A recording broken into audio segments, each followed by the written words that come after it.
Your Excellency, ladies and gentlemen, it's a pleasure for me to welcome you at this lecture on the topic, a Japanese approach between life and death from nature to artifacts. This lecture is organized by different institutions. I would like to give you some information on two of them. First, East Asian Studies is a research unit dedicated to the study of East Asia at the Free University of Brussels. Established in 2016, East shares its mission to highlight the importance of humanities and social sciences and to emphasize the necessity of their interdisciplinary cooperation in the process of an understanding the world, both in past and present. The second one is the Waseda Brussels office, and I hand over to Jean-Louis Morgat from the International Office of the Free University of Brussels for a presentation of it. Good evening, everybody. Good evening, Cincinnati. Just in a few words, just to say that the Waseda Brussels office is installed in Brussels from 2016, and its main goal is to enhance collaboration between ULB and Waseda University, of course, but also with all universities in Europe. The intention of Waseda is to increase the visibility of Waseda University in Europe and to increase the network of its researchers and academics here in Europe. Of course, being here in Brussels, the intention is also to have contact with the European Commission and maybe to find possibilities for co-fundings or fundings of research, joint research between Waseda universities and universities here in Europe. For that, we deal with a lot of activities. The main activity is to organize academic events, such as this tonight. We also organize workshops, big conference. We also welcome researchers from Waseda here. Next week, Professor Kawakami from the Faculty of Science, Sports Science of Waseda was here to give a conference, to give a lecture, and to have contacts with PhD researchers that we will be. What can I say? Another important thing to do at Waseda Brussels office is the networking to increase the connection between Waseda universities and universities in Europe. And so to manage all that kind of things, we have two people. One people is myself, administrative director of the Waseda Brussels office, and we have also an academic pool here with Professor from ULB. And this academic pool is coordinated by Professor Francheville, who is there, and she is very, very important to the work of the Waseda Brussels office. So I give the floor to the lecturer. Thank you. Yes, thank you. Thank you very much. It's a great pleasure now to introduce the first lecturer of this evening. Professor Masahiro Morioka is a professor of philosophy and ethics at Waseda University, Japan. He is considered to be one of the most influential thinkers in the Japanese philosophical community. Professor Morioka graduated from the University of Tokyo in 1983. His specialization was analytic philosophy, especially the later writings of Ludwig Wittgenstein, and he became one of the earliest specialists of bioethics in Japan. He worked for the International Research Center for Japanese Studies as a research associate for 8 years, a period during which he published several books, for example, Brain Death Person in 1989 is one of the most influential books in Japanese bioethics. Consciousness Communication in 1993 is a study of the psychological aspects of computer-mediated communications, and it won the Telecom Social Science Award. Reconsidering the View of Life in 1994 was warmly welcomed as an introductory textbook on applied ethics for high school and college students. How to Live in a Post-Religious Age in 1996 was written as a reaction to the 1995 sarin gas attack on several subway lines in Tokyo. Professor Morioka spent 1 year as a visiting scholar at Wesleyan University, Connecticut, USA in 1991. In his book, Life Studies Approaches to Bioethics, he examines the fundamental concepts of life studies and applies them to contemporary bioethical issues. He published another book on the fate of contemporary civilization, Painless Civilization, A Philosophical Critique of Desire, 2003. Many reviews of this text appear in a major newspaper and magazine. Professor Morioka then published 2 books on sexuality, Confessions of a Frigid Man, 2005, and another book, Lessons in Love for Herbivore Boys. It's a how-to textbook for timid young men. The term herbivore man became a buzzword in Japan and was ranking among the top 10 keywords of the year for 2009. In 2013, he published Manga Introduction to Philosophy. In this book, he drew all the original cartoons himself. This book is now considered to be a unique and original introduction to contemporary philosophy. Professor Morioka moved to the School of Human Sciences at Waseda University in 2015. He established the Tokyo Philosophy Project and launched Tokyo Philosophy Lab, a series of philosophical lectures for the general public with Saori Tanaka. He edited 2 collections of papers, Reconsidering Meaning on Life, a philosophical dialogue with Tadeusz Metz in 2015, and Nihilism and the Meaning of Life, a philosophical dialogue with Jim Tartaglia in 2017. This evening, the topic of the lecture of Professor Morioka is What is the dignity of the human body? A Japanese philosopher's reaction to brain death and organ transplantation. Dear Professor Morioka, you have the floor, please.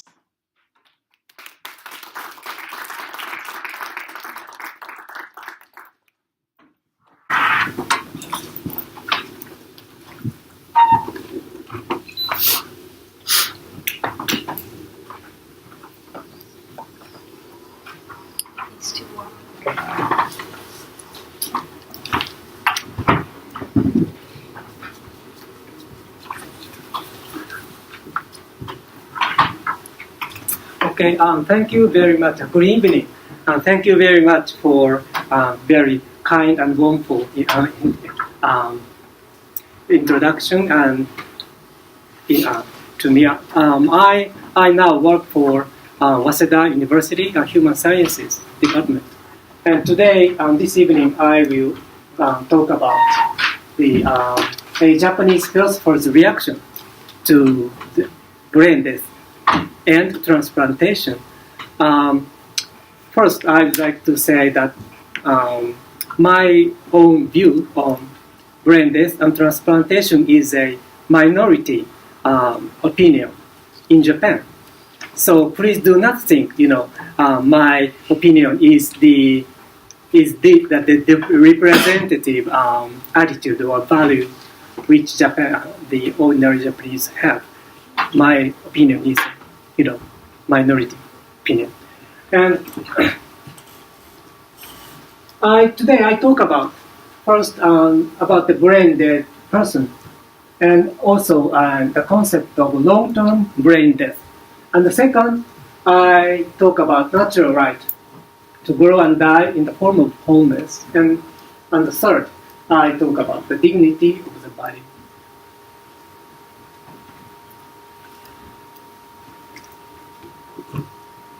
And first, I'd like to show you my view on brain death and organ transplantation in general. First, I think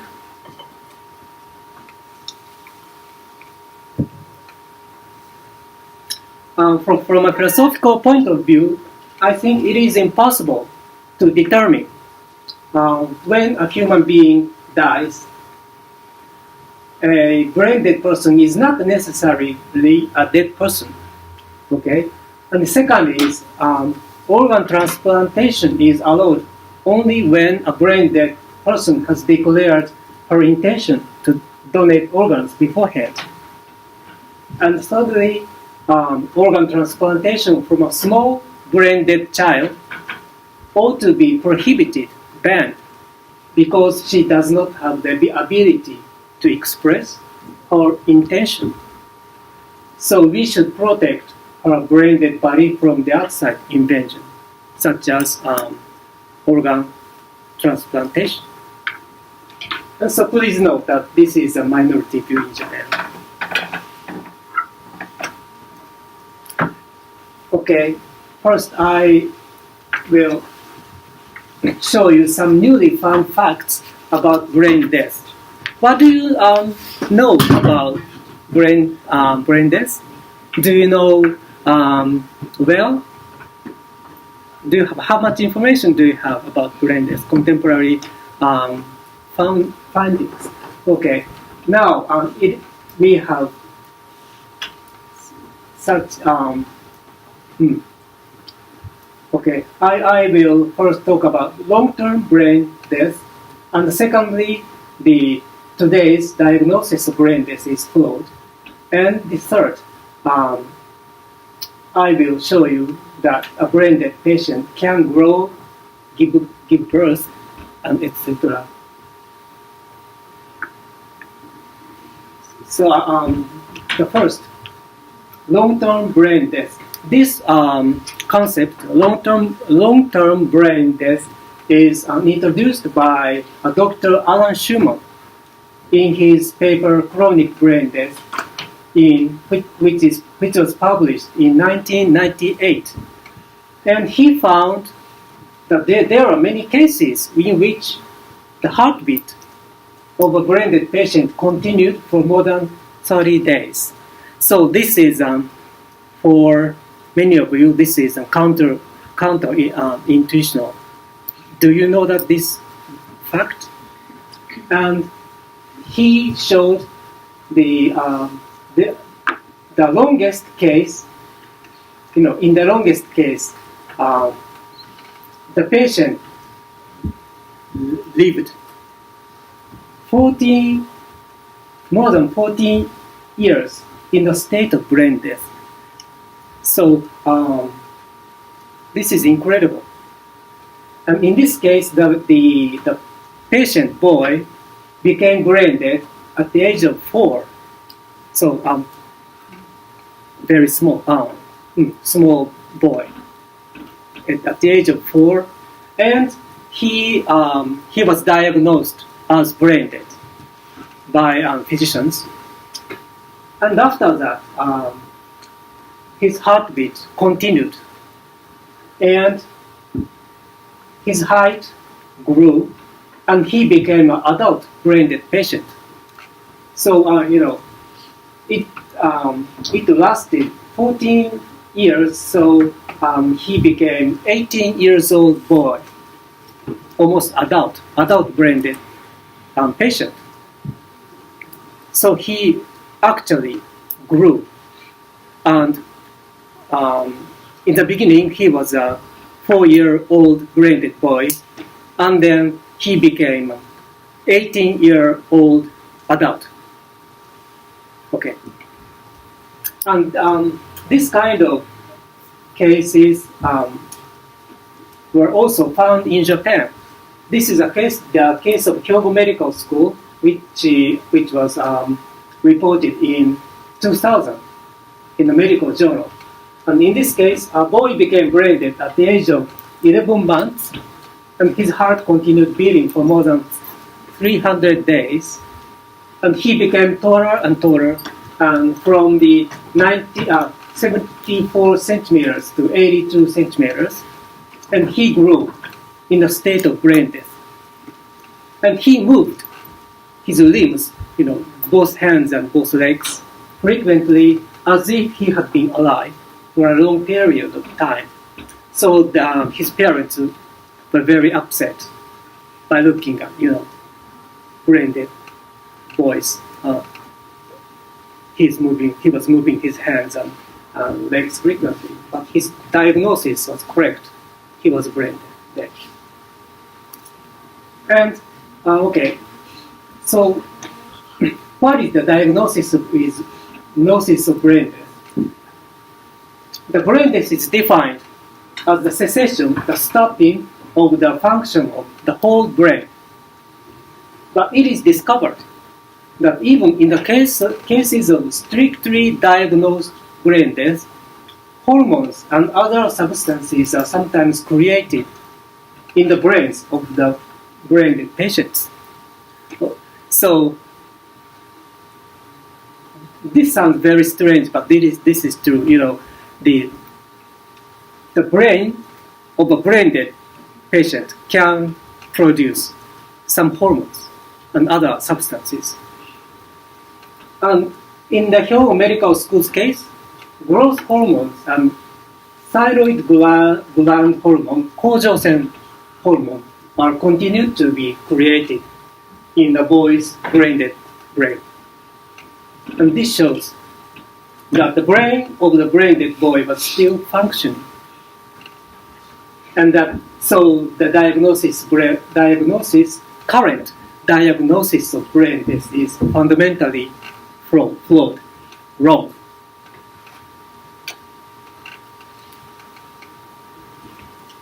And this is a list of abilities of brain-dead patients.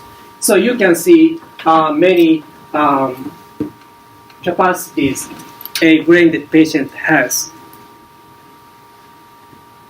For example, a brain-dead woman can grow a fetus in her body, and they can give birth to the baby. And the brain-dead child can show sexual maturation when they reach the adolescence age. So the boy becomes adult man. Okay? And their brain-dead patients' height and so they grow. The height can grows, and their weight is going to be heavier. So this is an example of the cases in which brain-dead women give birth to her baby in the state of brain death. This is a Portugal case.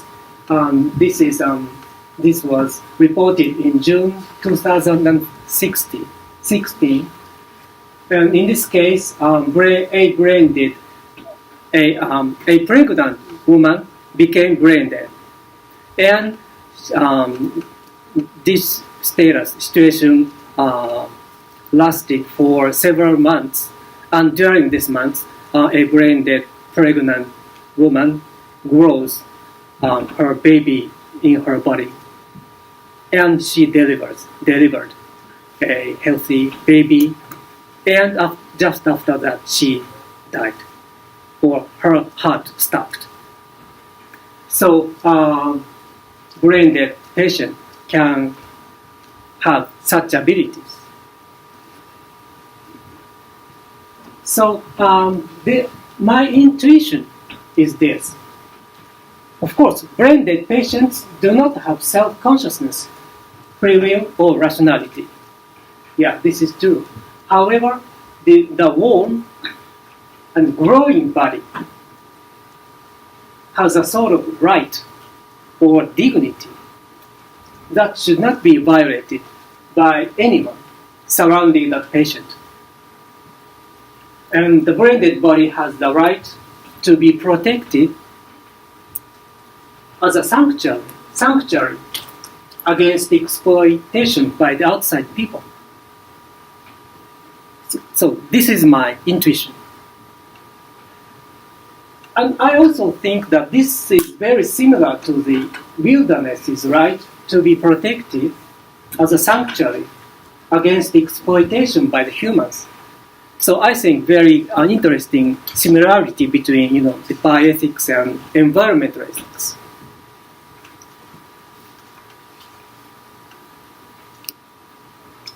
And I think I not only have my body, but I live my body from inside.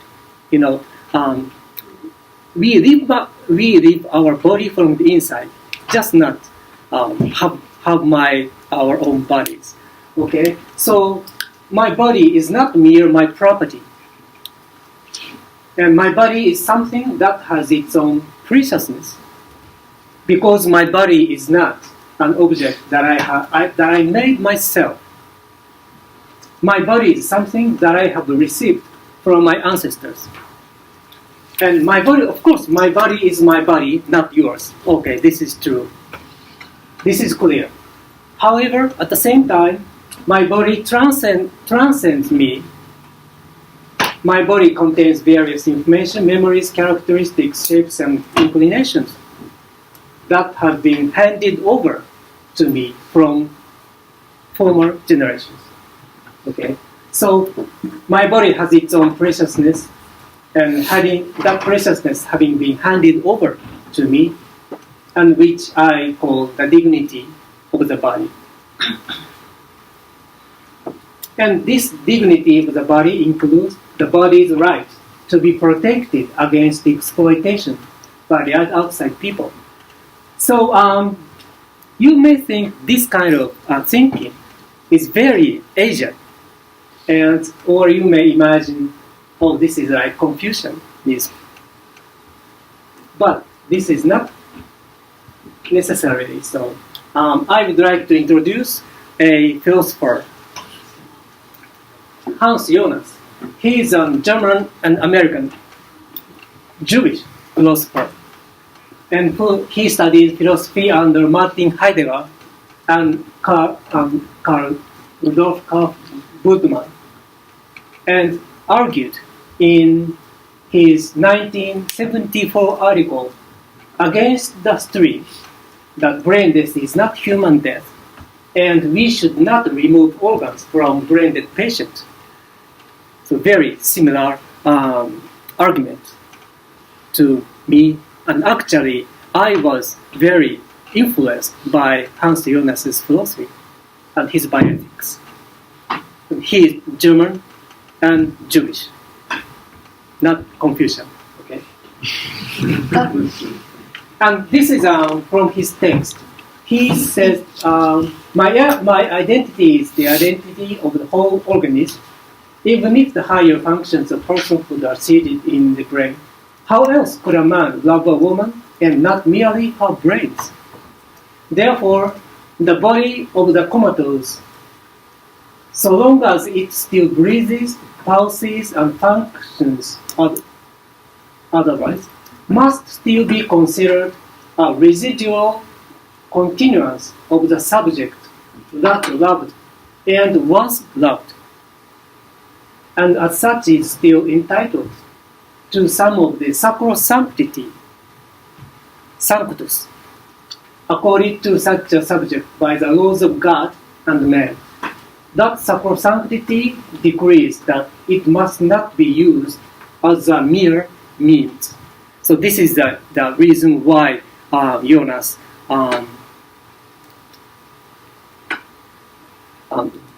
did not accept organ transplantation from a brain dead patient. However, Jonas's philosophy of life has not become a mainstream idea of contemporary bioethics, but I believe he's a genius. Okay, so I was greatly influenced by his Jonas's philosophy, and I would like to argue that the body of a growing brain-dead child has the sacrosanctity, and hence should be considered to be a kind of sanctuary. And this means that the body of a growing brain-dead child has the right to grow and die in the form of wholeness and should be protected from other people's desires to utilize it. And organs of a brain-dead child must not be removed, even if her parents give consent to transplantation. Okay, so this is so you may realize that this kind of argument is a lot of a minority view, even in Japan. Okay, I will show you a statistics if we have time to show that my argument is minority argument. Okay, and this right is given to a child when she comes into being as a fertilized egg. So hence I call this right a natural right to grow and die in the form of wholeness. And as a child continues to hold this right even when she becomes brain dead. And I call this argument the principle of wholeness. And this principle is applied to small children who cannot express their clear intentions with words.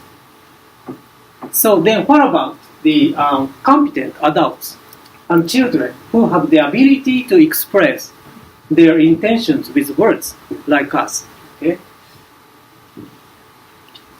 And this natural right to grow and die in the form of wholeness is given to a human being when she comes into being as a fertilized egg, and she continues to hold that right after she becomes a competent child or adult.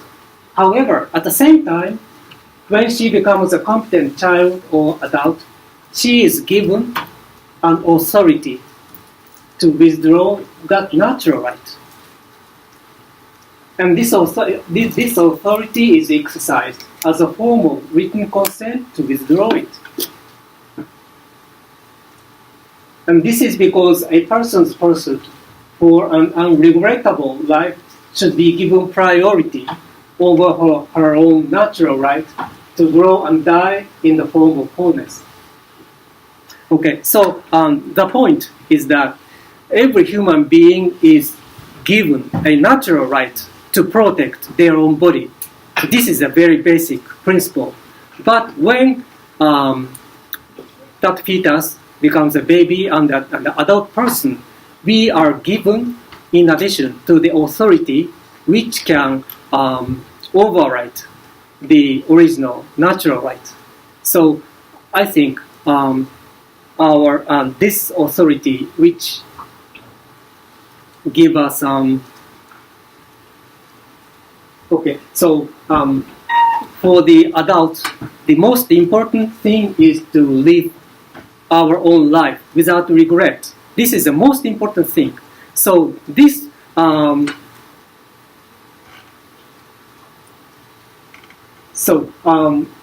if it is really necessary for a person to live their life without regret, they can have the authority to withdraw their own natural right to be protected from from the outside desires. So Yeah. So this means that when she thinks withdrawing that natural right is necessary for her to accomplish her unregrettable life, we should allow her to do that. So this is my idea. To summarize, in the case of a growing brain-dead child or a child without the ability to express her intentions with words, she continues to hold the natural right to grow and die in the form of wholeness, and we cannot exploit her body from the outside, even if her parents allow it. But secondly, in the case of a competent child or adult, while she also has that natural right, if she wishes to withdraw that right, she is given the authority to exercise the withdrawal, which makes it impossible to remove organs from her body after she becomes brain dead. And if she does not wish, her brain dead body is to be protected from any invasions from the outside. So this principle is twofold. Okay. This might be complicated. You may feel this this idea a little bit complicated to understand. So please ask me after my lecture in discussions. So I will try to make this idea more clearly to you. And seeing my argument from a different angle, we can say,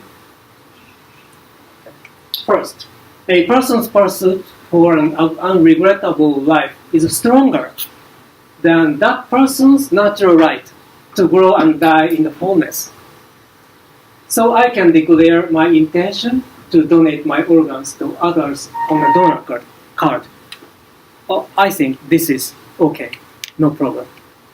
And second, a person's pursuit for an unregrettable life is weaker than another person's natural right to grow and die in the wholeness. So in this case, other person's natural right is stronger than my personal pursuit of an unregrettable life. So I cannot get organs from brain-dead small children. Okay, so brain-dead small children is other person, not me, myself. Oh, this is the point. And this is the, there are other aspects of my argument. The human body should be protected from other people's desires, regardless of whether it is alive or dead. And regardless of whether or not it is beneficial to helping other sick people.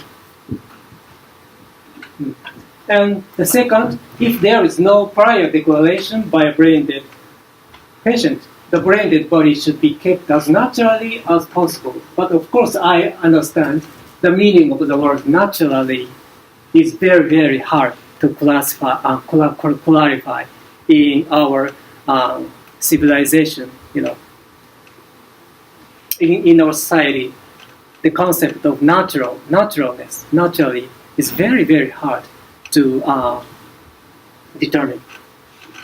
So this point is one of the weak points of my argument. Okay, I will show you some frequently asked questions to my arguments. The first is this. A brain-dead child might be alive biologically, but isn't brain-dead child dead at the level of human person? So this is the first question. My answer is this. Imagine a healthy newborn baby. A newborn baby does not have a self-consciousness or rationality. Hence, it is not a person yet. Then, is a newborn baby dead? Okay. No. We should say that a newborn baby is biologically alive, but it is not a person yet.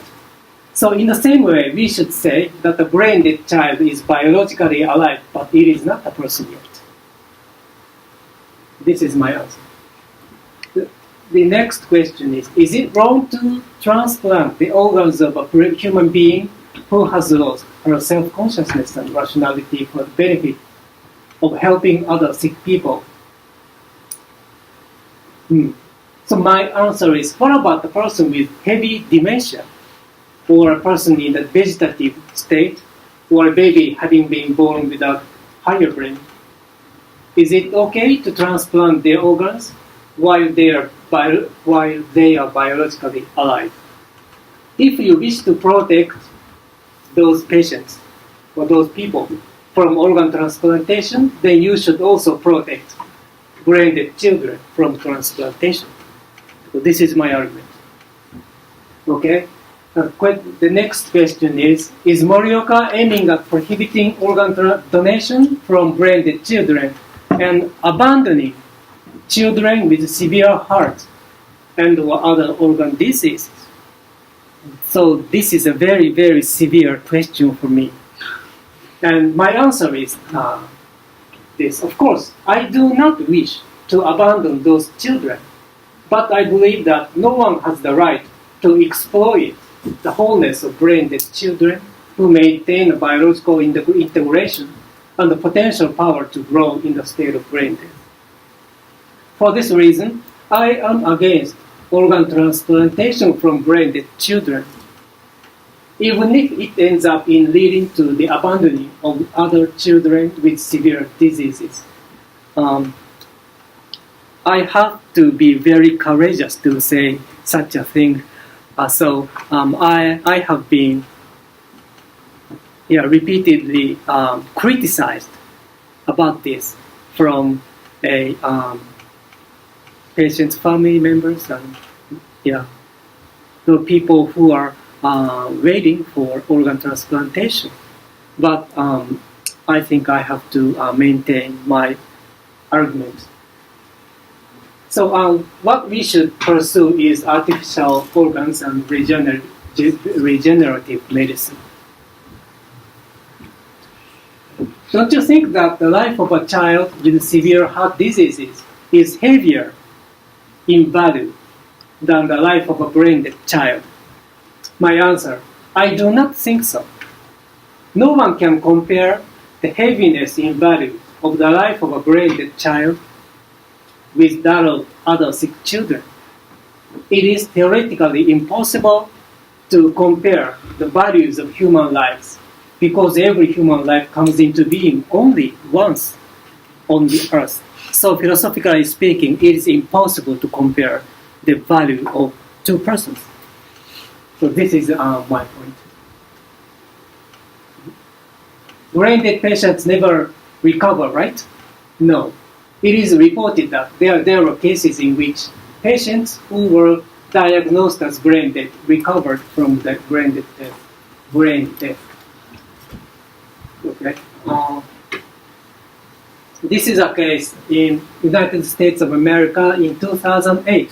In this case, 21 years old male, this guy, diagnosed as brain dead and recovered just before transplantation surgery. This was reported. I think this is from CNN website. This one is in Denmark, 2012. This woman, a 19 years old female, diagnosed as brain dead, and respirator switch turned off, and after that she recovered. This is UK 2012, and this 70 years old male diagnosed as brain dead by 4 doctors and recovered.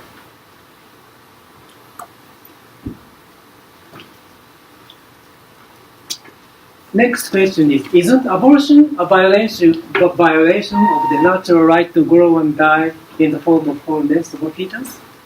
This is a very difficult question to answer, but my tentative answer is this.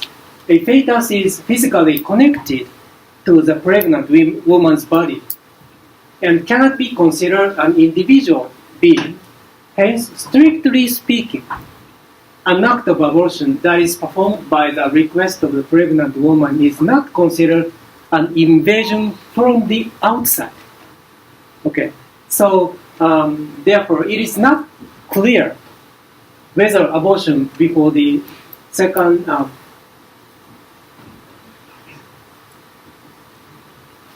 I suddenly forgot how to 20 seconds. Thank you. 20 seconds is the violation of the natural right of the fetus. Isn't suicide a violation of that principle? My answer is suicide is also performed by the person herself. Hence, it is not considered an invasion from the outside. Therefore, suicide is not considered the violation of the natural right to grow and die in wholeness. If a person's pursuit for an unregretable life should be given highest priority, and committing suicide is truly necessary for her to pursue it, and there is no other way than that, then it seems to me that in this case suicide should not be morally prohibited. But I think there are lots of things we have to think about this, in the case of suicide. So this is not my conclusive answer, but currently I think like this.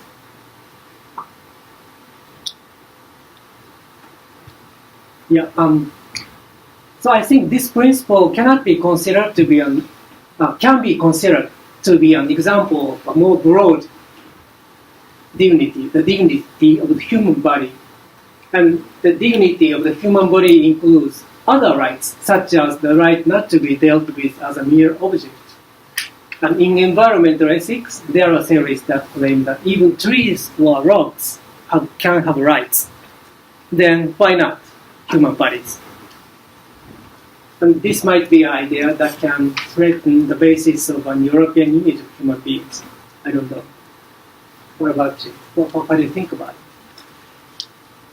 it? I skip this.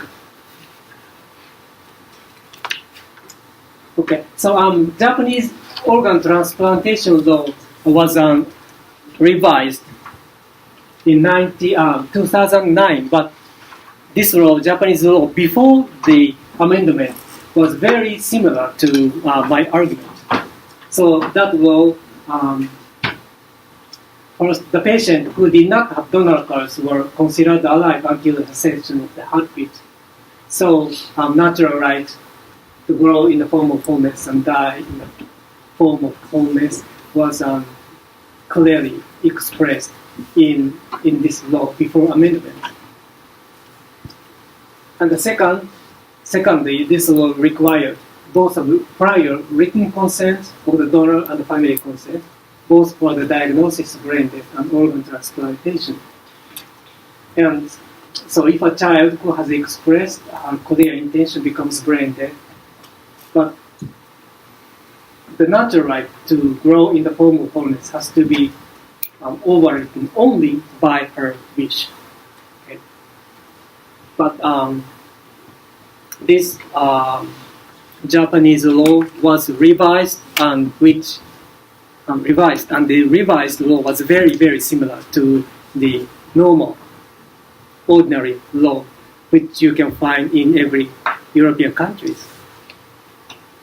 So in Japan, currently, even if a patient did not have a donor cells, if family members say yes to the organ donations, basically we can donate organs of a brain dead patient.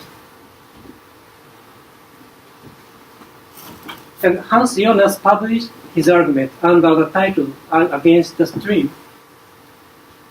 And my argument, which aims to inherit Jonas's idea and further develop it, still remains a minority opinion, not only in the world but also in Japan. However, I believe that my argument will be able to contribute to ethics and the world philosophy in the future. And I will show you one, figure. This is from this article published in Japanese in Japan 2010. So, and you can see Germany, France, UK, USA, and Japan. So you please look at Japan. In Japan, the majority opinion is brain death is human death. 43%. Of course, the ratio between brain death is human death and not human death, I do not know. The ratio is different between countries, but in every country, the most popular one is brain death is human death, even in Japan. You may think that Japanese people. You may think that Japanese people ordinarily, in general, against the brain death, but no, that is wrong. Many Japanese people think that brain death is human death. The difference is the ratio between those opinions. Okay, I think I have to finish my talk. So thank you very much.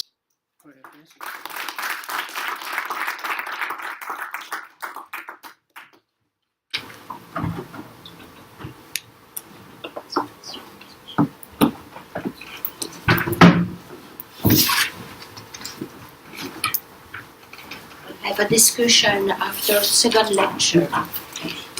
Now I will introduce Professor Iwasaki. Professor Iwasaki is working in the field of biological science and contemporary visual art. He obtained a PhD in biological sciences from Nagoya University and is currently associate professor. No. Sorry. No, sorry. And head, I suppose, of Laboratory of Molecular Cells Network and Biomedia Art at Waseda University in Tokyo.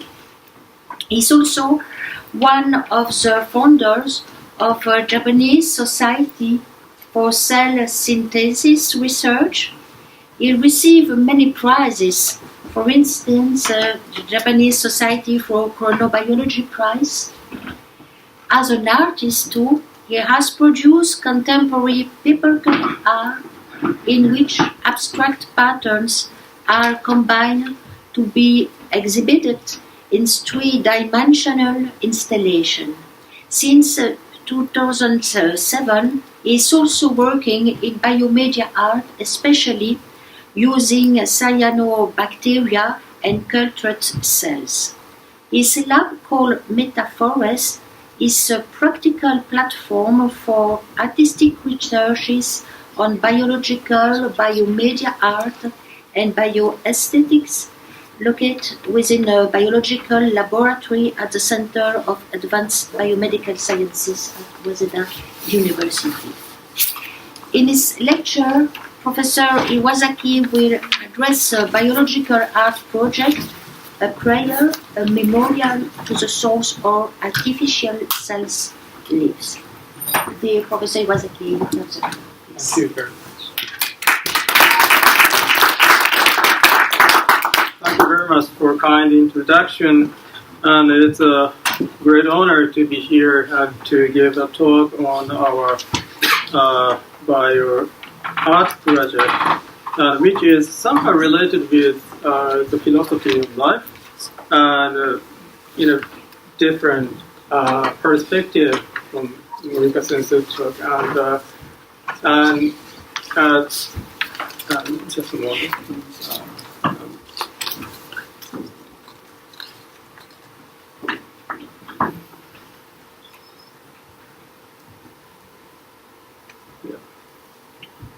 And so as compared with Dr. Morioka's very intensive and very serious talk, my presentation will be very uncoordinated and vague, and it's a privilege to artist.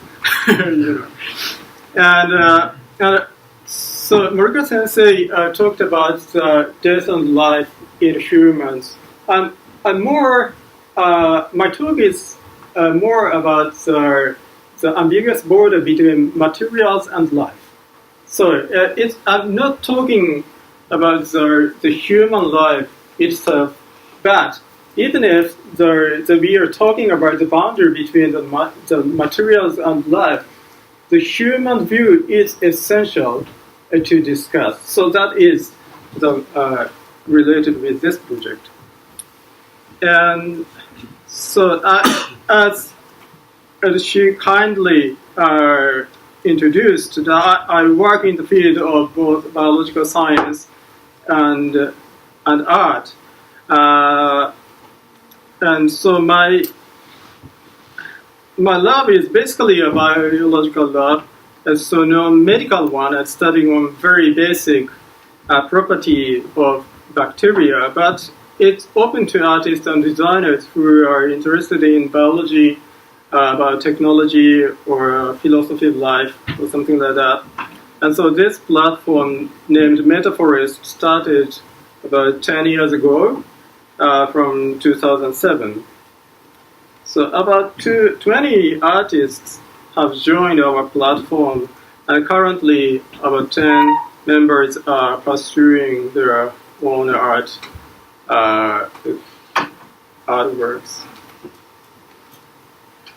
So last year, 2 years ago, as an art project, we set up 2 stone monuments for the souls of artificial cells or artificial lives. The left one and one for microorganisms. And in a public space in Iwasaki Prefecture near Fukushima area, which was originally an old brewery in Japan. On the occasion of an art festival called Kenpoku Art Festival. So today I will mainly talk on the left one, the memorial mound for artificial cells. So this project is related with advancements of so-called synthetic biology. Do you know something about synthetic biology? Have you heard of it? Okay. And so the field where the researchers try programmable genomic manipulation of life or chemical generation of new life forms. So its progress is very rapid and highly expected to produce new biotechnological applications in medicine, agriculture, and bioenergy fields. So, and because of excess anticipation, there is some hype of synthetic biology nowadays. But at the same time, synthetic biology also raises scientifically and philosophically interesting questions. So let me mention my scientific background in relation to this project. So it's the biochemical reconstitution of so-called circadian rhythms with a period of about a day. So circadian rhythms are driven by so-called circadian clock or endogenous clock or biological clock, which govern our daily rhythmic wake-sleep cycles at the cellular level. So such rhythms have been also found in even bacteria. And we identified the 3 clock genes which are necessary for deriving circadian rhythms in bacteria, and succeeded in reconstitution of a rhythmic biochemical reaction in a test tube which generate rhythmic enzymatic reaction with a period of about a day. So by simply incubating 3 clock proteins in the presence of adenosine triphosphate, or ATP, as an energy source. So this phenomenon is highly related with so-called non-linear and non-equilibrium chemical dynamics, which has been deepened here in Brussels, especially by Dr. Ilya Prigozhin and colleagues. So in that sense, it's also an honor for me to give a talk on this topic here. So, and like that, biologists have tried reconstituting biochemical reactions. So the ambiguous question related with synthetic biology is if we can make a synthetic life or a synthetic, at least protocell, in a test tube by combining biomolecules. So scientifically, it's a very exciting project because this project makes us to reconsider what life is, what cells are, and what is the boundary between life and non-living materials. So, to make an artificial cells, so there are mainly two ways. So the left one is a top-down or hacking approach. And you might hear about the creation of artificial bacteria based on mail-ordered or chemically synthesized genomic DNA performed by the Craig Venter Institute in the US. So this is the hacking approach of hacking the bacteria with the human synthesized DNA to produce the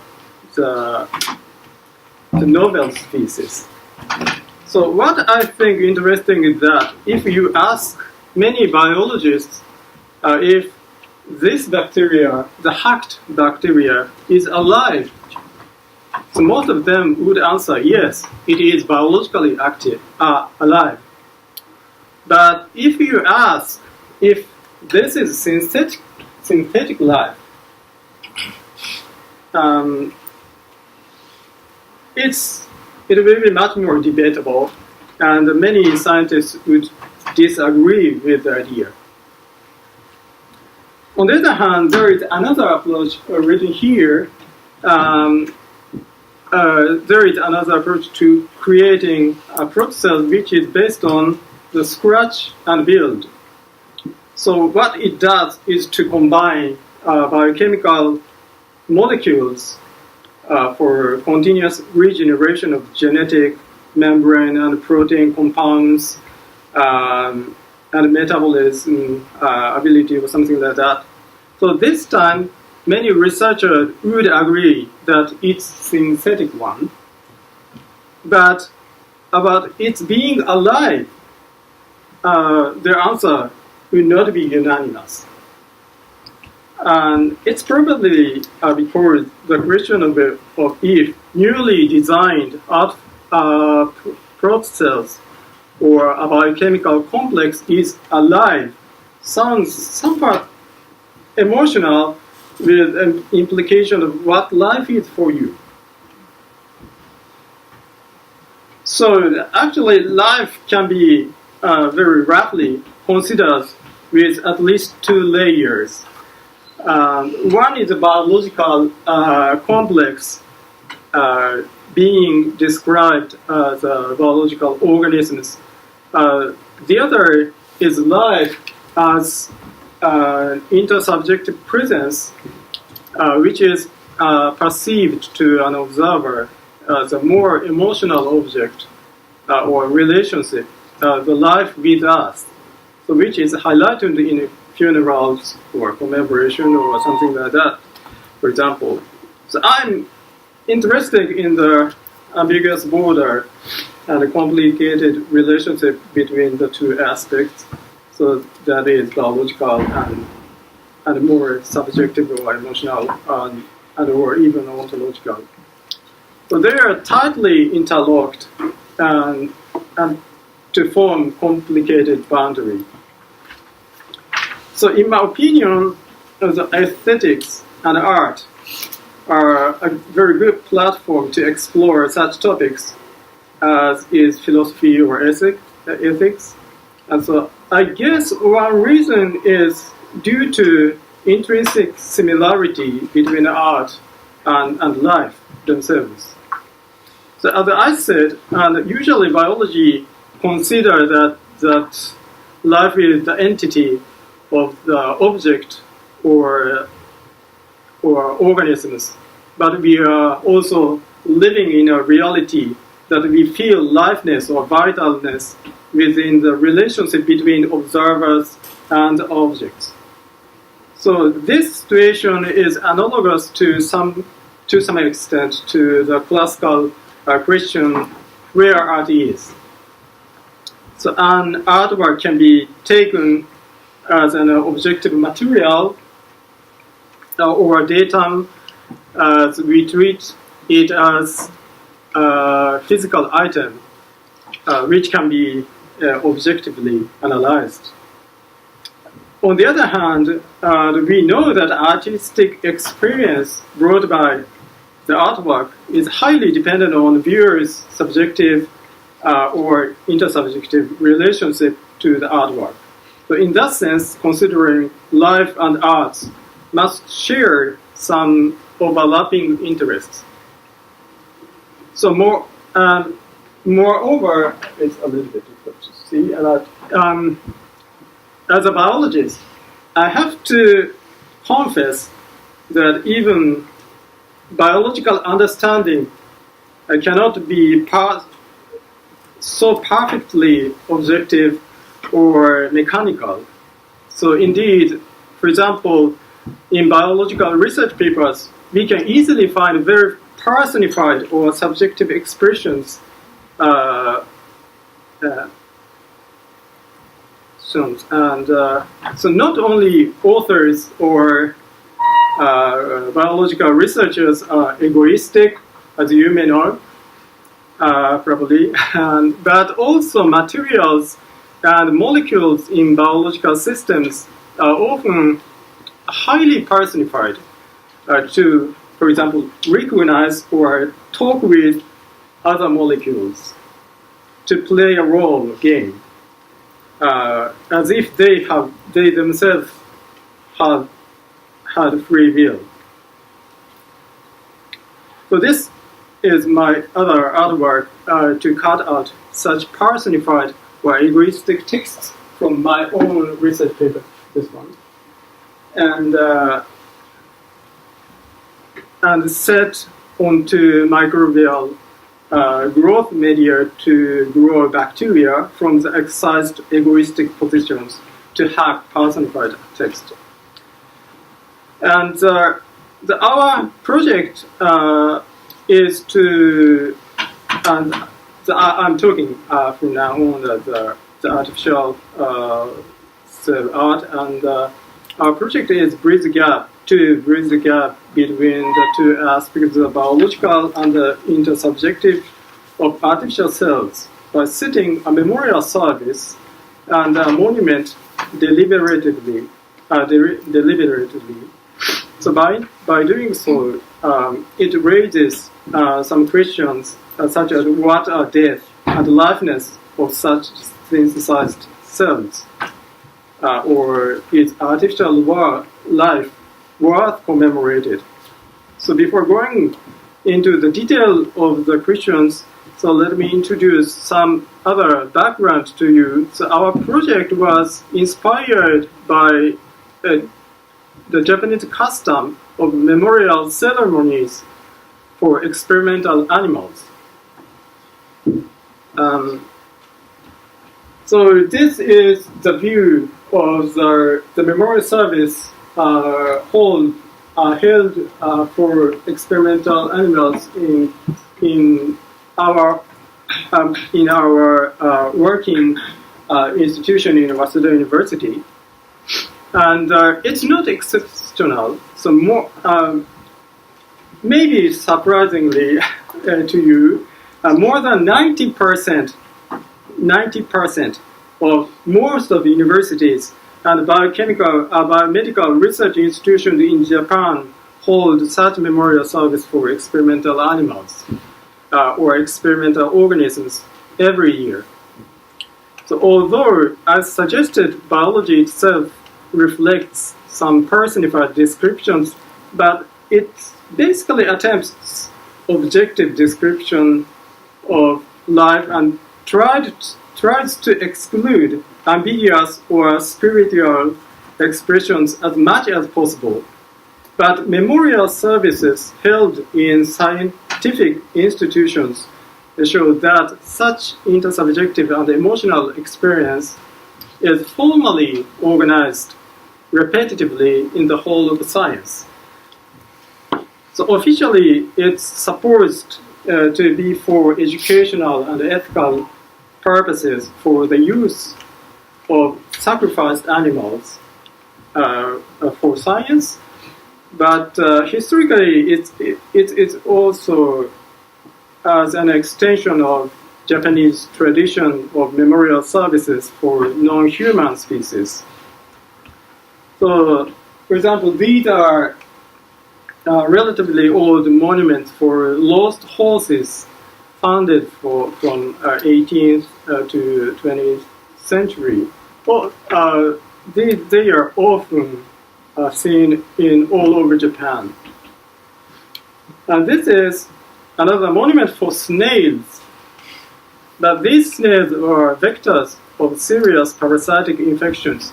So by 1983, the snails were eradicated in the southern part of Japan. So in the monument, it's written that we hereby commemorate the myriad snails, this one, that has been made artificially eradicated or exterminated in the area of Chikugo River for the sake of protection of our human society. So here we can see the deep compassion of the eradicators, even for the eradicated. So of course, we have many other examples. We have a memorial monument for some type of cells or for innumerable lost sparks. And you can see the one of the sparks here. So we can pray for the lost one, if you like. But it's much more important for us that biologically non-living materials or tools are also to be commemorated. So this is a shrine in Wakayama, which is very famous to serve memorial rituals for dolls and even lingeries. For any reason, I don't know. But and the monument for pens, brushes, needles are even more often seen in Japan. So these are very exceptional ones. The memorial monument for solar eclipse, and also for prohibited rakugo scenarios prohibited during World War II. So these are normal materials. So it's very interesting. But anyway, so there should be all sort of historical and ethical implications of the memorial services I have shown here. But what I want to emphasize is that the memorial services retrospectively acknowledge that something was alive. And it's important that the something to be acknowledged was not limited to biological species, so which are acknowledged as life in the past retrospectively. So now go back to our project. Please note that artificial life study is science, technology, and culture to create a vital feeling or living existence by combining non-living materials. So there can be some coincidence here. So this is an this is an example of artificial cells. So these cells are dividing.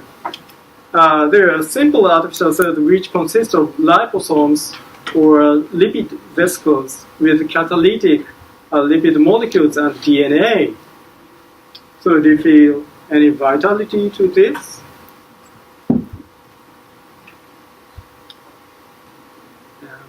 Oops.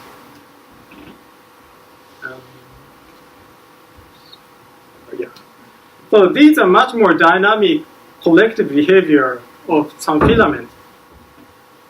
So the left one is a collective behavior of photosynthetic bacteria, which I found very recently.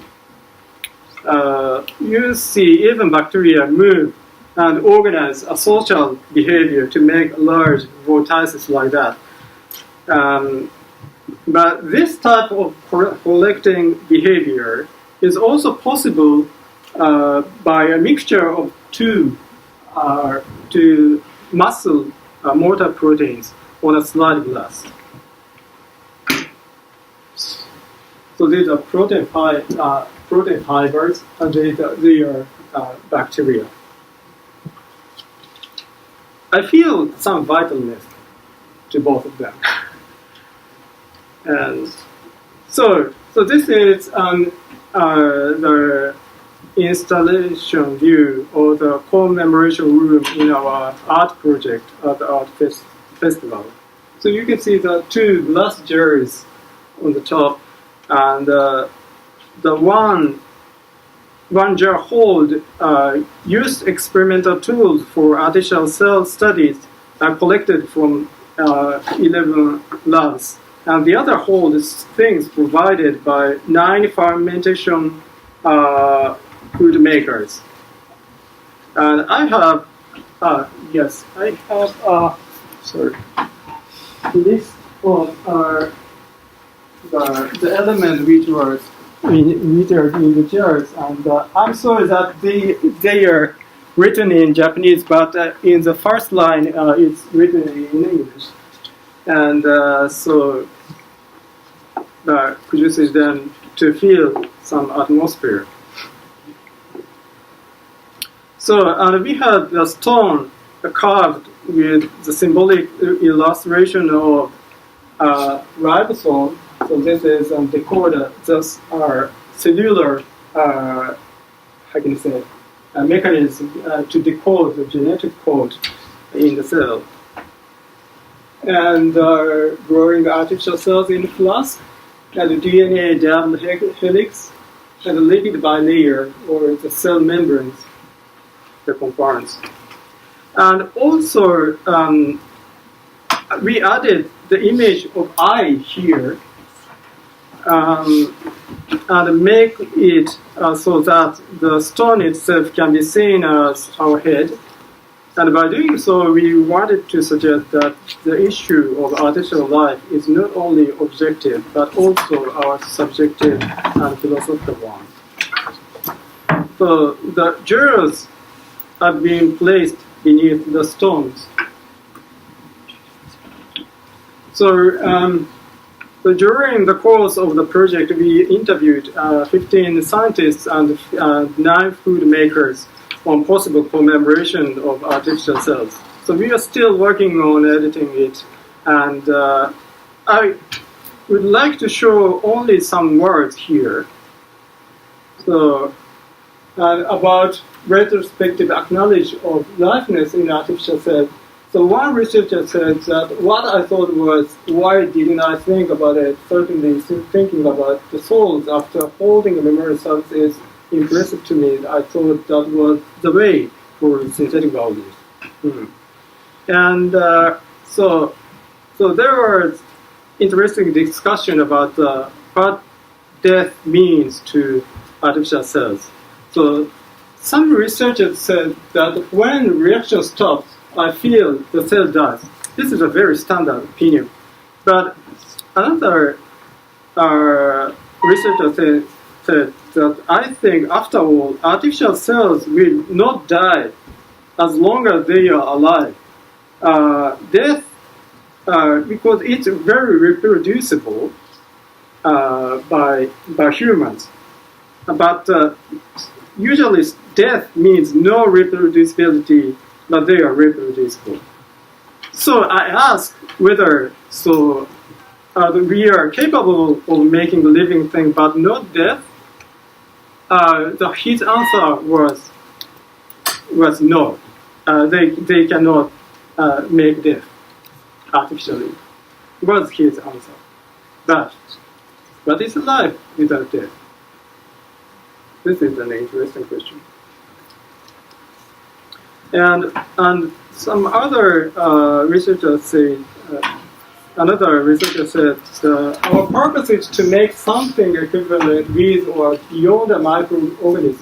Until then, we feel a kind of sadness in making artificial cells that, like when a baby tries to squeeze unsuccessfully.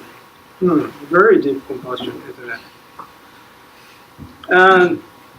And also there is certain opinion that, this is artificial monument, or artificial service.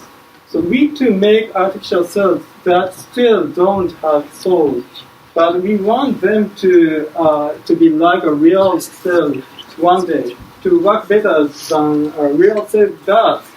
And later we can breathe life or soul in them. So the monument is interesting, enabling a meta loop at our work. So anyway, there are many other opinions that our setting the memorial monument and services likely functioned as a narrative generator about this issue, even among experts. So upon the opening, a Shinto priest served a ceremony for the stone monument. However, it's still obscure if it satisfied well-accepted criteria for standard memorial. So I'm here and I'm very serious. And seeing the priest here. And so it still remains at the stage of artificial monument, as one researcher suggested. Social and anthropological relevance of the stone depends on how people think over the liveness of artificial cells in the future. So even though the artificial cell making itself could relativize the notion of death and commemoration. So I want the monument will stand for next 1,000 years. So that's why I set up this with stone. And to do so, it's important that local people accept such strange monuments for this time. So fortunately, for this moment, the monuments are likely beloved by local people. It looks very Japanese. 3 months after the memorial service in a Shinto style, the Santa Claus kindly celebrated. Good. So, and here are words carved on the backside of the monument.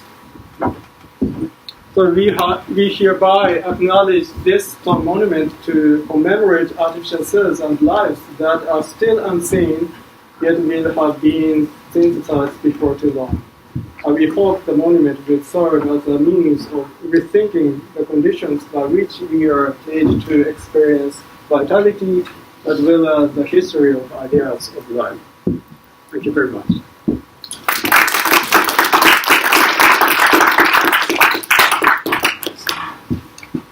We have some time for discussion with our two lecturers. Please.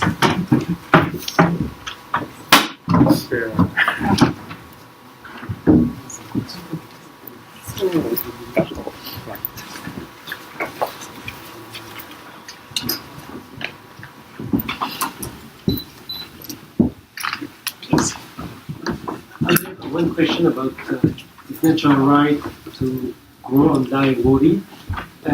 How do you consider the case of somebody who arrives unconscious in an hospital needs to be amputated or die, what do you think should be the medical team decision in the situation when you have to choose between the natural right to live, the natural right to stay whole and die wholly? Okay. So I'd like to ask you, what is the reason for amputation of that patient? Is it necessary for the survival of the patient, or if, we can say we can think the other reasons. For example, that person herself wishes for their own limbs to be amputated. Which is? I could imagine we don't know if the person would prefer to live whole, to die whole, or to live amputated. So the medical team has to make a decision without prior consent of the person. Okay. In my presentation, I defined the principle of wholeness is that human body should not be violated, or should not be invaded from the outside desire to utilize that body. So, in the case of organ transplantation, the removal of organs from a brain patient is utilized for other people's health. Okay. So, in this case, the wholeness of this, the wholeness of a brain dead patient is violated by other people's desire to live longer or live healthier. So I think this should be prohibited in the case of small children and other patients which does not have the intention to say yes to this kind of transplantation. So what about in your what about your question? So I think the situation just you have put was that the amputation of arms or legs. I do not think this is an outside invasion, because I suppose I think that the reason for the amputation is based on the physicians wish to rescue the life of this patient. So I think this kind of amputation is not the same as the organ transplantation. So I feel that this amputation case is not prohibited by the reason I just today was the reason of wholeness of the body. So I do not think in this amputation case is not a violation of the wholeness principle. Yeah, this is my quick reaction to your questions.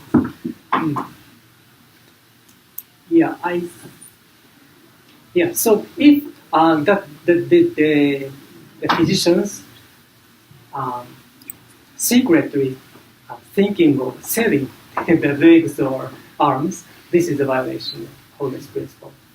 But but I don't think such things will happen. So it seems not to be so much a fact of removing part of the body, but more the fact of utilizing that part of the body, right? Yes. Yeah, so that is the point. So,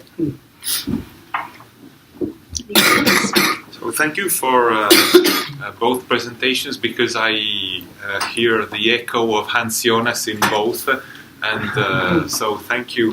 I maybe have a question for both.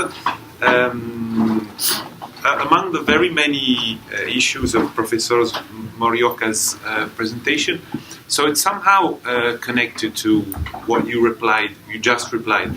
So if there is, Against the Stream was actually conceived by Jonas because he feared the utilization of the exploitation, etc., of people which were officially called dead, but they were indeed and in fact still alive. But what if there was a case or a situation, especially of a child who or had a severe disease according to which he or she suffered, or even without suffering, but where parents had to face the choice of letting the child die, even without exploitation. So the issue is not the risk of exploitation for organ transplantation, etc., but in se as a moral issue, because maybe the disease cannot be fully recovered in future. Would you say that they are allowed to take the decision to let this child die? So this is my question. So it's between the relationship between the principle of wholeness and the risk of reification. So, but in the case of this mental case, and to Professor Iwasaki's presentation, I found interesting this that your experience as a biologist, and you say that biological explanation cannot be so objective, which I find very, very Jonassian to some extent, and also interesting in the aspects you underlined. And so yes, this is something I would like to hear more about. So these two aspects of on the one hand the biological aspect and the intersubjective aspect, and so how they play also a role as scientists. So you mentioned this meta reflection, so this capability to reflect. So I would like to know something more, please. Okay, thank you for your question. It is a very interesting and also very important question. And I now my rapid quick answer to you is that in the case you just posed, the case of letting a child a very severe condition to die,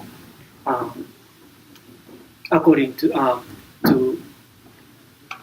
well, in this case, I think basically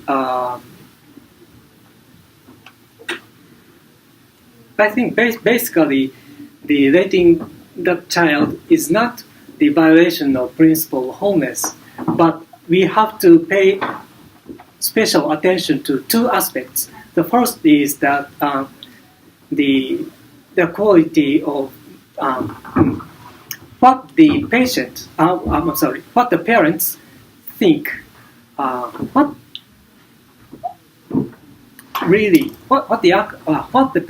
the parents actually think about the reason why they think that letting their child to die is, if the parents' real intention is to fulfill their desire to, their personal desire to live their children longer. Okay, so this is a very delicate point, but if their intention is too heavily motivated by the parents' own desire to continue to see their child's living state, development, and future growth and such things, this might be invasions from the outside, I think the parents, the desire of parents should be considered to be an outside motivation. The parents, the other people from the patient child. So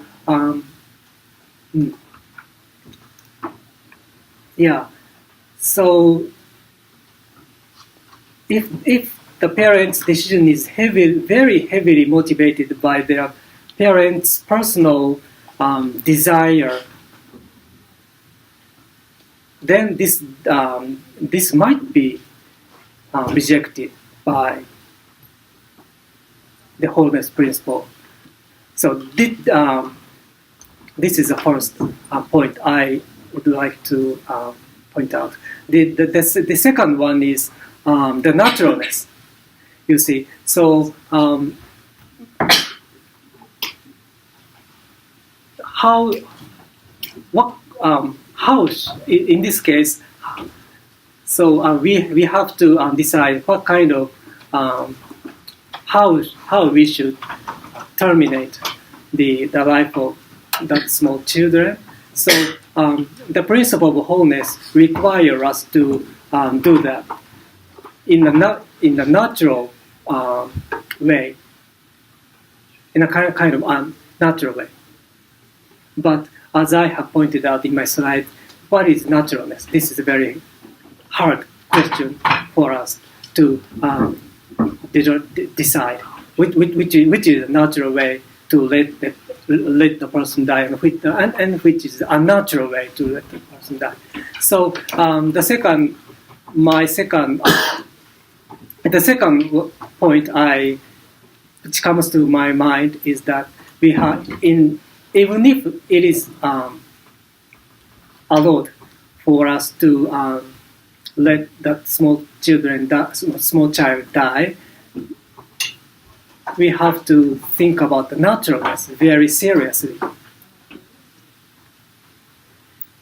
Yeah. So these 2 points are which come to my mind when I heard your question. But this is my tentative reaction to you, and I understand your question is very hard one for me to react in terms of ethics. So please give me a little bit more time to to answer in more clear manner. Thank you very much. Can I answer? Thank you very much. And shamefully, I was completely ignorant of transhumanism. And actually, it was first time to read the transhumanist text for preparation of this meeting. So I didn't know, but I got very surprised to see his text actually. And what the process I realized that was how can you say was in such a history that when I was a high school student, my science school teacher said that the scientific writing should be very objective. So that's why you should not use even first nouns like we or something like that. And but it's far from the reality of the actual scientific writing, especially the biological writing. So we easily say that surprisingly it's more unexpectedly, or it's we found or we discovered, or in a very egoistic way, all over the text. And so I got interested in what such a discrepancy, and pursuing that I naturally recognize how I can say check the composition of the biological text, the science paper text, and then realize that naturally that the biological notion itself is filled with such a very humanized or personified expressions. And firstly, I guess most of the researchers say that this is like the writing skill to make them understood very easily to the public, for example. But I don't think so. My feeling is that this was very necessary even for biologists to keep their motivation to the somehow animistic aspect of life itself. And it was somehow compromising their, how can I say, the feeling of vitality and the objective description. So this is, how can I say, this is some type of description style which biologists have tried to keep their interests of organic entity and to pretend as if it's very objective. So that is my feeling. And it is important for the biological studies. Yes, another question? Yes, thank you both for your very interesting and insightful talks, and also welcome to Belgium. I have a specific question to ask Professor Morioka. I don't know if you are familiar with the Charlie Gard case in England.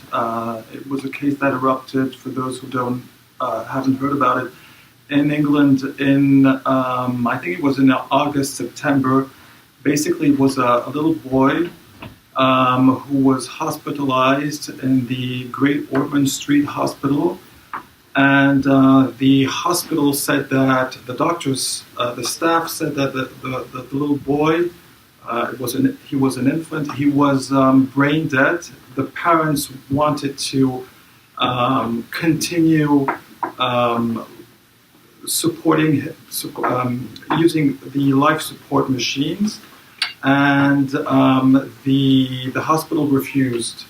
Now, I would like to have your opinion about this particular case, and I would like to know, what would you answer to people who would say that maintaining that little boy with the life support machines, it's a cost to Social Security, because many people said that it is a cost to Social Security and that it deprives other children and other patients of the treatment that they need. Thank you very much.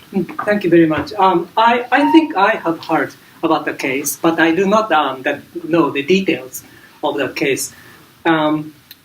This is also a very complicated topic.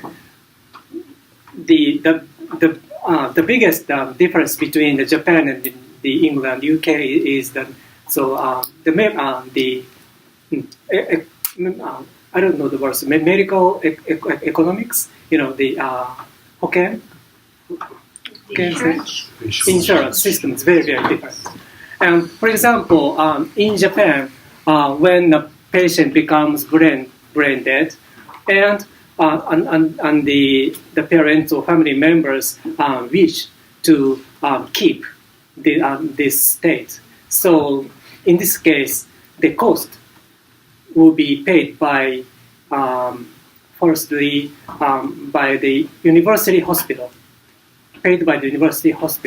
So the family members do not have to pay such high amount of money. So in Japan, there are comparatively many cases in which parents wish to keep the lives of their brain dead children, and there are many cases in which the brain dead child's heartbeat continue for more than 1 year, 2 years, and 4 years. And so the medical, the economic situation is very, very different. So this is the one point I have to point out. And the other thing is, this is also found that if a brain dead, especially in a brain dead small children,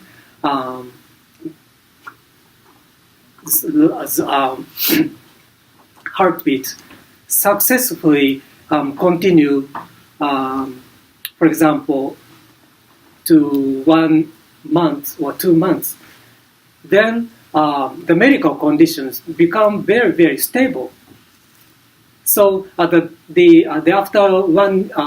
2 months or 3 months or half a year has passed, in many cases parents can let that patient out of the hospital and can live with that brain dead child for example, in their family, in their home. Yeah. I'm sorry to interrupt you. In this particular case, the parents went to court, and the court refused the parents' right to go home with their children, with their child. I'm sorry, and with the life support system. Yeah. In this particular case. Okay. So in Japan, such case doesn't happen. So in Japan, basically, the court did not come into intervene. So in Japan, there is the parents and the hospital.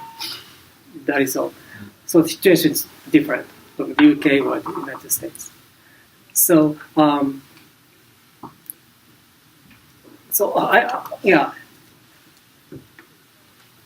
So I don't know how to react to your question. So because the situation is very different from the UK and our experiences. So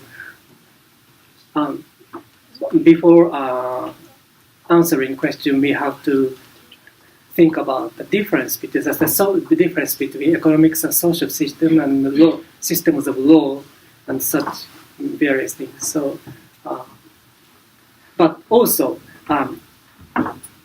even in Japan, there are some people who say we have to think about the economics and also distribution or redistribution of scarce medical resources. Yeah, and in bioethical discussions in Japan, also many researchers or scholars talk about this. But in actual cases, probably there are very few people who talk about the distribution of economics of money and rare resources. Many people do not talk about. I don't know the reason, but someday we will. Yeah, someday we will have to think about the same thing, because Japanese society is also have a crisis of medical economics. I'm sorry, I couldn't answer your question correctly. Thank you. A last question. Yes. Here's the point. Yes. First. Very short question. No thank you. First of all, thank you for both presentations. Very insightful, very deep, complex, and thought-provoking. So thank you very much. So my question for Professor Morioka, the concept of natural right, which you very appropriately mentioned several times. One could argue that the natural side and the natural right to a wholeness of one baby has to be weighed upon the natural right of another baby with a life and death situation. So, which natural right prevails? Is it a fair question? So that was, very difficult decision, of course, to take. But there is a natural life, a natural right very concrete to life in another child. So how should we go about it? And my second point was it's interesting. Everything revolves in your argument about consent, which is quite refreshing because usually these arguments are talked about or addressed from a religious point of view, and you have conservative Christian, conservative Muslims who would never in any case allow any transplant, even if there's consent. So it's a humanistic approach, which I find very refreshing and very, very valuable. So to come back to the what is the most important natural right, or is there one more important than another? It's a choice for every family, every patient. Thank you for the question. I think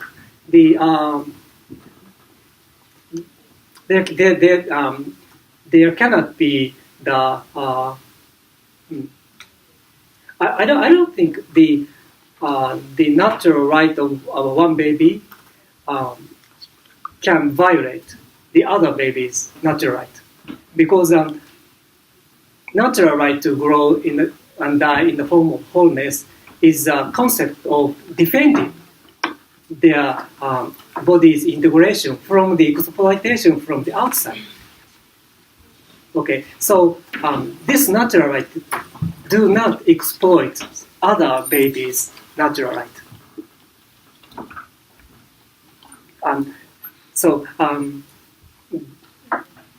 The very important point of natural right of growing and dying in the form of wholeness is defending, right for defending their bodily integrity. So one natural right is a defending one. So this natural right never intervene, invade other person's natural right. Can I? No, I fully understand. I guess that I'm in the majority in this. So, because for me, the lie. I mean, this is very personal. I don't know. The natural right of a baby who is about to die. I'm not talking about a transplant for just an incremental improvement, but life or death. This really, again, very personal, overrides the natural right of wholesomeness. The question is also, I know, talking about in philosophical terms, it has to be discussed in absolute terms, but I'm wondering about the actual prevalence, how many cases there are of brain dead babies who are, the victim of a transplant, if you like. I think we're talking very small numbers. For example, in the United States, there are many transplantation from the brain dead baby to the other small, for example, 2 years old, 3 years old baby. There are many cases. Yes. Thank you also for your two presentations, and I have a specific question for Professor Iwasaki. Briefly, you said to put soul into stones. May I formulate your phrase in to put a sacred dimension into stones? Is that without speaking about God? Well, and not only for the stones, but for the dolls, for the robots. So in my understanding, in the Shinto, the stone, the soul resides in, how can you say, if the memorial stone is actually functioning in a Shinto style, they say that the stone is something alive or sacred because some souls is inbreathed, you know, and so this and it's of course very debatable, but we often say that in Japanese customs. So I just borrowed such a way of saying. But so I meant that our artificial monument, our monument is still far from the well-accepted one. So because the standard one is usually to pray for the soul of the deceased people or some how can you say used materials which had a very strong emotional connection with the users. But as for artificial cells, and we haven't yet, how can I say, experienced such a deep relationship yet. So therefore, it's still far from the standard memorial monument. In that sense, I said that it's still an artificial memorial service, which, how can I say, in prior to the breathing souls in the stone, like that. Thank you very much. I invite Professor Englert, head of the University of Brussels, for the conclusion of this conference. Thank you.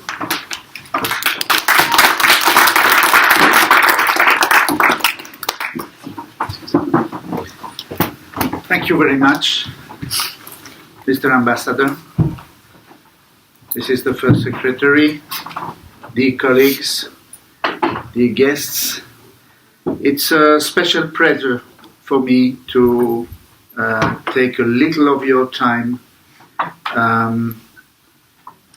not really to give conclusion to a meeting on a so complicated matter I didn't participate, but give you maybe some of the reasons why I'm particularly delighted that we had the opportunity to host this activity in collaboration with Waseda University.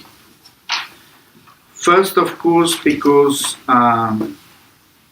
what could be more important than to think, discuss, and debate on life and death, but also on other aspects related to these fields in a high technological society where question arises because of our technical possibilities that should stay connected to values and to philosophical reflection.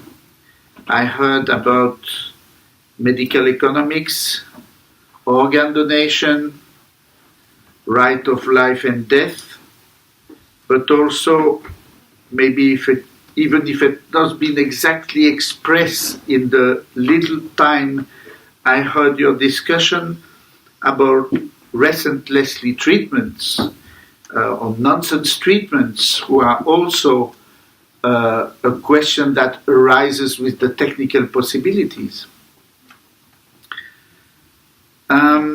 Ethics is by essence conflicts of values between people, organizing values in different ways, but also inside of each of us.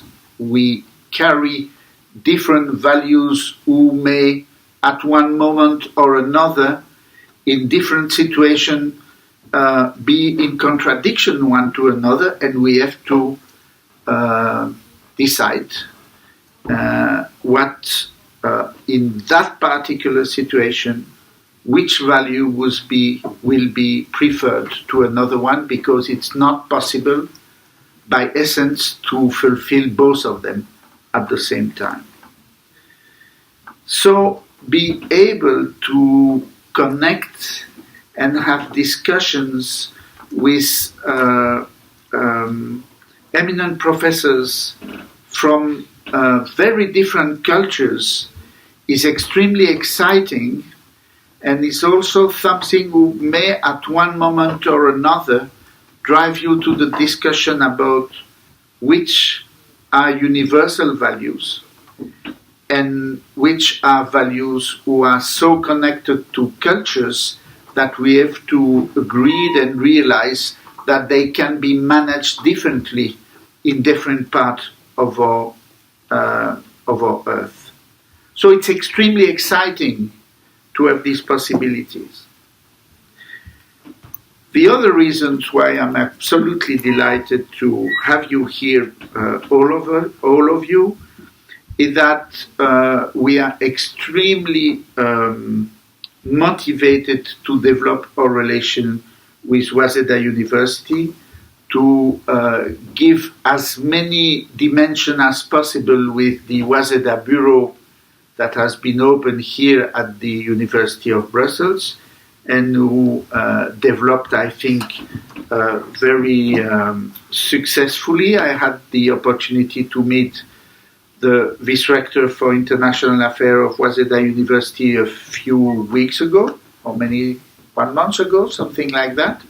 And we made a point about the development of our relations to, I think, quite a very satisfying conclusion for both of us. Of course, it's not Waseda alone, it's the Japanese universities, but also the Japan as an important and very long-standing culture was, I think, a lot of we can learn from this long cultural experience, and that was the reason why I really wanted to take a little of your time to thank all of you, to thank the professor to have made this long way, to thank Mr. Ambassador to have taken some of his time to come to us, and to thank our colleagues, the East Department and Mr. Morgat for making the efforts to have all along of this week different activities in collaboration with our Japanese colleagues. So I not want to deprive you from eating, so I will stop here and thank you for your attention.